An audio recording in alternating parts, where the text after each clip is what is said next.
अहमदनगरच्या Clara Bruce हायस्कूलच्या मैदानावरती आज ओबीसी महाएल्गार मेळावा होणार आहे। मंत्री छगन भुजबळ यांच्या उपस्थितीमध्ये मेळाव्याचं आयोजन करण्यात आलंय। मराठा आरक्षणाचा अध्यादेश निघाल्यानंतर ओबीसी समाजाची ही पहिलीच भव्य सभा होतीये, त्यामुळे या सभेकडे सगळ्यांचं लक्ष लागलंय।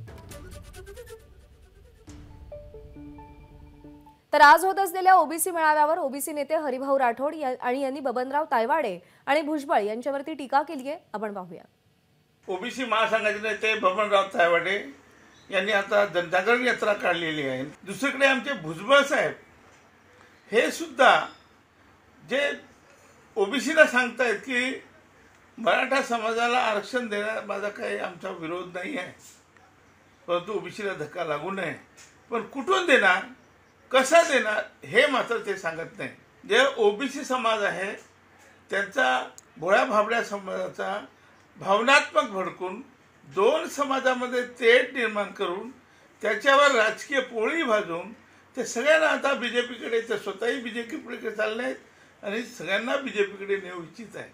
हे दोन्ही ओबीसी समाजाचे नेते। एबीपी माझा, उघडा डोळे बघा नीट।